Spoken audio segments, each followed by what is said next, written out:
Do you wanna know? Well, I've been thinking about you, and I think I have to listen because. Hai, Assalamualaikum Bun. Aku sebelumnya sudah pernah upload beberapa video USG ya Bun ya. Kali ini aku mau cerita pengalaman melahirkan di masa pandemi.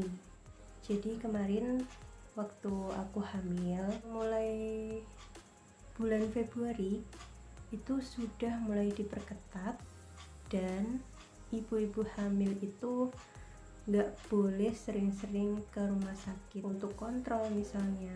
Padahal bulan Februari itu harusnya aku udah sering-sering kontrol gitu Bun, karena usia kandungan aku sudah mulai masuk di usia kandungan 8 bulan.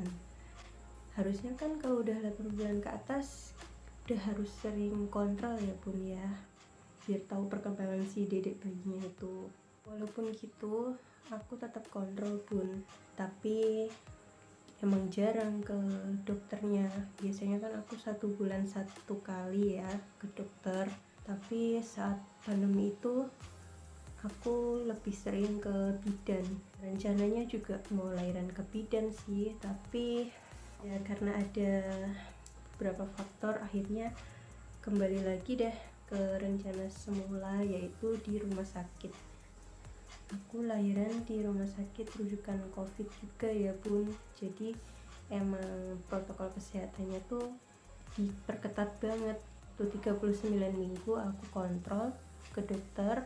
Tuh dibilangnya nanti kalau udah 40 minggu sesuai HPL kembali lagi ke sini ya. Nanti kita cek dalam, terus di USG juga buat tahu plasentanya kayak gimana, masih bagus apa enggak, terus tali pusatnya kelilit apa enggak, dan lain-lain gitu deh Bun. Terus pas waktu HPL aku sengaja lebihin, kalau udah 2 hari lebih nanti gak ada tanda-tanda, nanti aku kembali lagi kontrol lagi ke dokter. Terus akhirnya HPL plus 2 itu gak ada apa-apa. Aku juga masih belum ngerasain kontraksi yang intens juga sih Bun. Jadi HPL plus 2 itu aku langsung kontrol ke dokter. Nah pagi aku ke dokter jam 9, aku dapat antrian nomor 1, jadi langsung masuk. Terus di USG tuh, udah habis di USG, plasentanya masih bagus, ketubannya juga masih cukup, tali pusatnya juga bagus, nggak ada pengapuran, nggak ada apa-apa, soalnya kan udah 40 minggu lebih kan. Terus akhirnya dicek dalam, nah ternyata itu aku udah pembukaan 2 Bun. Setelah konsultasi sama dokter akhirnya diinduksi jam 10 aku masuk ke IGD. Terus habis itu diinfus, dicek darah karena apalagi masa pandemi gini ya, jadi dites rapid juga gitu deh. Pokoknya emang diperketat, harus tes rapid dulu.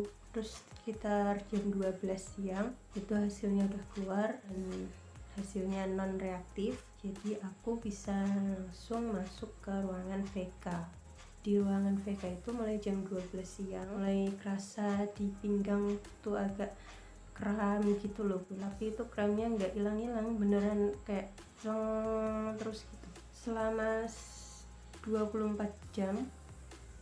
Hari berikutnya jam 11 pagi ternyata air ketubannya pecah Bun. Terus kata bidannya ya nggak apa-apa, kita tunggu aja. Biasanya kalau udah air ketubannya udah pecah itu beberapa saat lagi tuh udah mulai kontraksi gitu. Ternyata benar, setengah jam setelah itu aku udah mulai kontraksi nih Bun. Mulai dari 10 menit sekali, terus 5 menit sekali. Waktu udah masuk jam setengah 1 sampai seterusnya tuh kontraksinya tuh makin jelas kerasa Bun. 1 menit sekali, menghadapi gelombang yang super duper wow banget deh rasanya. Setelah itu jam setengah 3 itu aku langsung pembukaan lengkap. Jadi tadi pembukaan 2-nya tuh kemarin, jadi 1 hari 24 jam itu baru ada ketuban pecah. Setelah itu pembukaannya semakin naik. Terus akhirnya 2:30 sore itu aku melahirkan dengan normal. Di ruang VK itu gak boleh ditunggui sama sekali. Di masa pandemi ini ya aku bener-bener gak ditungguin sama orang tua, dan gak ada tetangga atau siapa yang jenguk, gak ada. Bener-bener sama suami, dan suami tuh nungguin di luar. Setelah aku lahiran, biasanya kan di ruang VK nunggunya lama ya bun. Aku habis lahiran 2:30 udah lahir, terus jam 3:30 selesai dijahit ya. Habis itu aku istirahat sebentar di kasur, terus jam 4 disuruh latihan jalan ke kamar mandi, pipis di kamar mandi, nggak boleh pipis di pampasnya itu. Setelah itu 4:30 sore itu aku udah mulai masuk ke ruang perawatan. Nah di ruang perawatan itu aku sekitar 1 hari 24 jam juga. Habis itu dikontrol dokter, besok paginya udah boleh pulang. Aku pulang ke rumah sore hari jam 5 aku keluar dari rumah sakit. Pengalaman melahirkan di rumah sakit rujukan COVID itu ya ngeri-ngeri sedap sih. Kita modal percaya aja sama Allah. Yang penting kita pakai protokol kesehatan yang ketat juga, dari rumah sakitnya, dari kitanya sendiri. Sampai melahirkan pun itu harus pakai masker dan nggak boleh dibuka. Bayangin lah bun, kita lagi ngeden, nafas sesenggukan kayak gitu, harus tetap pakai masker.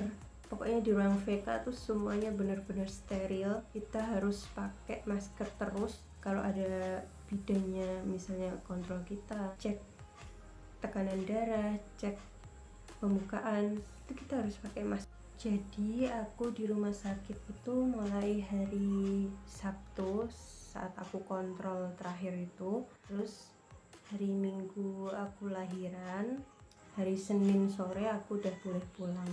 Di ruang perawatan juga nggak boleh dibesuk sama siapapun ya bun. Di situ hanya aku sama suami. Jadi setelah aku lahiran kan mendem hari-hari, suami aku pulang dan aku benar-benar sendirian di kamar itu. Sedih sih. Biasanya kan lahiran ditungguin sama orang tua, ditungguin sama suami. Terus kalau misalnya di ruang perawatan tuh nggak kebayang bakal sendirian gitu bun. Terus juga nggak boleh ada orang yang jenguk, orang dari luar jenguk nggak boleh. Penunggu pasien itu dibawain kartu penunggunya. Itu ada 2 sih jatahnya, tapi dipakai sama suami aku 1 aja.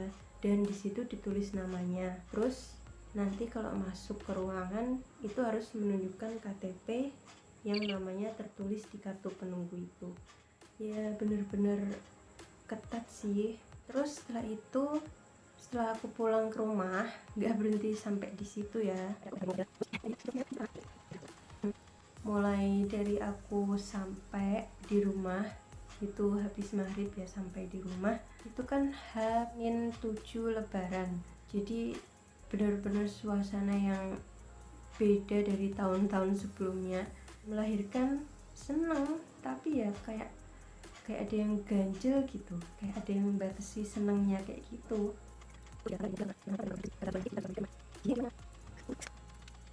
Di balik kondisi dan keadaan yang seperti ini, sedih iya, seneng iya, terharu juga iya. Ya gimana, kan biasanya orang lahiran tuh seneng, terus ditungguin sama orang tua, ditungguin mertua. Tapi kali ini yang aku hadapin tuh bener-bener gak seperti yang aku bayangin saat dulu itu. Dan gak ada yang tahu juga bakal ada kejadian kayak gini. Oke, sekian dulu cerita dari Happy Aruna. Lain kali kita sambung lagi dengan cerita yang lain tentunya. Oke, terima kasih.